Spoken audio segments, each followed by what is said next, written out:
अस्सलामु अलैकुम वरहमतुल्लाहि वबरकातुहू। वायरस से सबक लेते हैं। वायरस एक पैरासाइट है, छोटा सा जरसूमा है जो खाली आंख से नजर नहीं आता। ये मुर्दा है।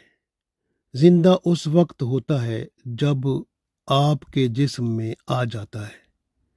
आपका जिस्म इसे जिंदा करता है और ये पहले मुर्दा था, आपके जिस्म में आकर जिंदा हुआ और फिर आपके जिस्म से खुराक लेने लगा। आपका जिस्म जो है इसको खुराक देता जाता है। जिस तरह मेहमान घर में आता है तो उसको खुराक देते हैं। आप इतने इतना ज़्यादा सखावत और ईसार करते हैं कि आपका जिस्म इसे मिनरल न्यूट्रिएंट्स विटामिन जो है वो इसको दे देता है और खुद अपने अंदर वो रखता ही नहीं है, सब इसी को खिला देता है। तो फिर खुद अपनी मौत आप मर जाता है। यानी जिस्म में खुलिये जो हैं वो फिर काम नहीं कर पाते। निज़ाम जिस्म सही तौर पर काम नहीं कर सकता तो गोया जिस्म की मौत हो जाती है। जब आपका जिस्म मुर्दा होता है तो उसी वक्त ये वायरस भी मर जाता है। गोया इसको जिंदा तो आपके जिस्म ने रखा हुआ था। जब आपका जिस्म ही जिंदा ना रहा तो ये भी जिंदा ना रहा। अब गौर करें, आपका जिस्म भी एक पैरासाइट है। ये मुर्दा है। इसको जिंदा अल्लाह की तरफ से रूह ने किया हुआ है। इसको रूह चलाने वाली है। रूह जब तक इसमें रहती है ये जिंदा रहता है।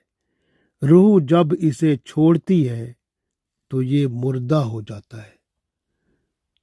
आप देखें, गौर करें, वायरस आप लोगों से अच्छा है। वो अपने मेज़बान यानी आपके जिस्म से खुराक तो लेता रहता है, लेकिन आप कैसे पैरासाइट हैं कि आप रूह से खुराक नहीं ले पाते।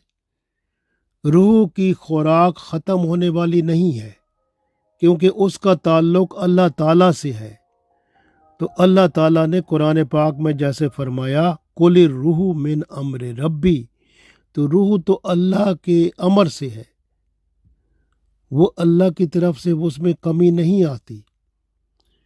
तो रूह की खुराक कहाँ पहुँचती है? आपके दिल में। और दिल फिर जिस्म को वो अल्लाह की रहमत पहुँचा कर जिस्म के आज़ा से नेक काम कराता है। तो इसलिए जब आप अल्लाह का जिक्र करते हैं, अला बे ज़िक्रिल्लाहि तत्माइन्नुल क़ुलूब, बेशक खबरदार हो जाओ कि अल्लाह के ज़िक्र से ही दिल जो हैं सुकून पाते हैं। तो आपके दिल जो हैं वो सुकून पाते हैं अल्लाह के ज़िक्र से। तो दिल जब जब ज़बान ज़िक्र करती है तो दिल से गुनाहों के दाग धब्बे वो निकलना शुरू हो जाते हैं। दाग धब्बों से दिल साफ और पाक हो जाता है और फिर उसका ताल्लुक रूह से जुड़ जाता है। फिर वो रूह से खुराक लेना शुरू करता है जो अल्लाह की रहमत की शक्ल में आती है। और जब वो अल्लाह की रहमत आपके दिल पर पहुंचती है तो दिल उसको आज़ा की तरफ भेजता है और फिर आज़ा जो ही हरकत करते हैं तो वो अल्लाह की रहमत के साथ ही नेक काम की तरफ ही हरकत करते हैं। गुनाहों के काम फिर हो नहीं सकते। इसलिए आपके लिए ज़रूरी है कि आप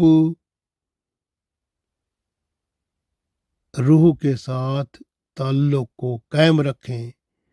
رحمت الہی آپ کے دل پر نازل ہوتی رہے اور دل سے وہ رحمت الہی تمام اعضاء پر برسے اور پھر تمام اعضاء نیک کام کرا کے آپ کو دنیا اور آخرت میں کامیاب و کامران کرا دیں۔